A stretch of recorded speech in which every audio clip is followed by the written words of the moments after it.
서울주택 매수 심리가 139.9까지 올라왔습니다. 이 숫자만 보면 집값이 크게 오를 것처럼 보입니다. 그런데 지금 바로 추격 매수해도 될까요?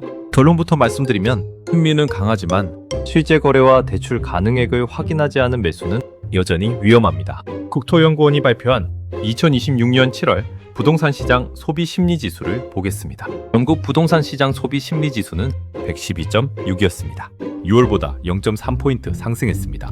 수도권은 119.7로 0.4포인트 올랐습니다. 주택 매매 시장만 보면 상승세가 조금 더 강합니다. 전국 주택 매매 소비 심리 지수는 119.5로 전월보다 0.7포인트 상승했습니다. 수도권은 128.5를 기록했고 서울은 138에서 139.9로 1.9포인트 상승했습니다. 서울 매수 심리는 4개월 연속 상승 흐름을 이어갔습니다. 이 지수는 0에서 200 사이로 표시됩니다.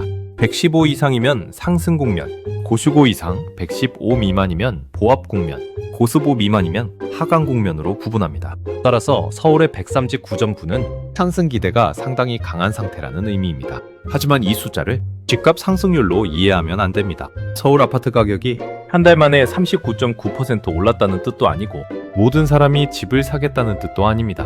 중개업소와 일반 가구를 대상으로 가격과 거래가 어떻게 움직일 것 같은지를 조사해 수치로 만든 심리지표입니다. 심리는 시장을 움직이는 중요한 힘입니다. 집값이 더 오를 것이라고 생각하면 매수자는 계약을 서두릅니다. 집주인은 매물을 거두거나 호가를 올립니다.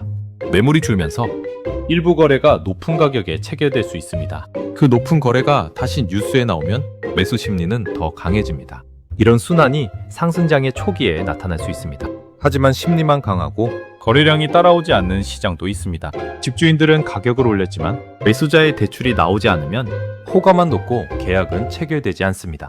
이 경우 지수는 강해 보여도 실제 시장은 거래 절벽에 빠질 수 있습니다.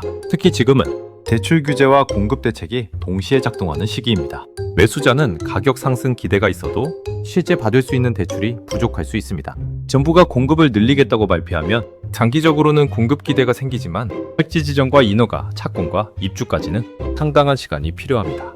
따라서 투자자는 심리지수 한 개만 보지 말고 세 가지 숫자를 함께 봐야 합니다. 첫 번째는 거래량입니다. 해당 지역과 단지에서 실제 계약이 늘고 있는지 확인해야 합니다. 한두 건의 신고가가 나온 것인지 같은 평형에서 상승 거래가 반복적으로 체결되고 있는지 봐야 합니다. 두 번째는 호가와 실거래가의 차이입니다. 최근 실거래가가 10억 원인데 최저 매물 호가가 12억 원이라면 가격이 12억 원이 된 것이 아니라 집주인의 기대가 12억 원까지 올라간 것입니다. 실제로 12억 원에 계약되는지가 중요합니다. 세 번째는 전세 가격과 전세 매물입니다. 매매 가격만 오르고 전세 가격이 따라오지 않는다면 실수요보다 기대 심리와 투자 수요가 가격을 끌어올렸을 가능성이 있습니다. 반대로 전세 매물이 줄고 전세 가격이 함께 오른다면 실제 거주 수요가 매매 가격을 받치고 있을 수 있습니다. 현장에서는 지역별 차이도 큽니다. 서울 지수가 139.9라고 해서 서울의 모든 아파트가 같은 흐름을 보이는 것은 아닙니다. 신축 대단지와 구축 소규모 단지, 역세권과 비역세권, 정비 사업이 실제로 진행되는 단지와 부호만 있는 단지는 다르게 움직입니다. 예를 들어 재건축 기대가 있는 단지가 올랐다고 하겠습니다. 추진위원회조차 구성되지 않은 곳과 조합 설립과 사업 시행 인가를 거친 곳은 사업의 현실성이 완전히 다릅니다. 같은 기대감이라도 사업 단계가 다르면 리스크도 달라집니다. 실수요자는 월 상환액을 먼저 봐야 합니다. 집값이 오를 것이라는 전망보다 내 소득으로 원리금을 감당할 수 있는지가 중요합니다. 금리가 오르거나 소득이 줄어도 버틸 수 있는 여유가 있어야 합니다. 투자자라면 매도 계획까지 세워야 합니다. 누가 다음 매수자가 될지, 주변의 입주 물량이 얼마나 있는지, 전세를 맞출 수 있는지를 확인해야 합니다.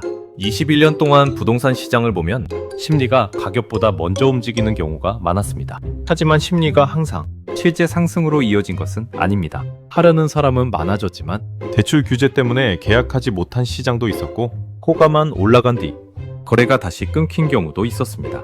그래서 지금은 시장이 오른다와 내 물건이 오른다를 구분해야 합니다. 서울 매수 심리 139.9는 분명 강한 신호입니다. 그러나 지금 무엇이든 사도 된다는 허가증은 아닙니다. 같은 단지의 최근 거래량, 최저호가와 실거래가 차이, 전세 가격과 입주 물량, 내 대출 가능액을 확인하십시오. 심리지수는 시장의 온도를 보여줍니다. 하지만 실제 계약 가격은 반지와 물건, 자금 계획이 결정합니다. 투자자는 사람들의 기대를 잇되 그 기대에 휩쓸리지 않아야 합니다. 지표보다 실제 사업 단계와 현금 흐름을 확인하는 원칙은 개발 사업에서도 똑같습니다. 이어서 아셋바가 진행하는 하조대 프로젝트 현장을 만나보겠습니다.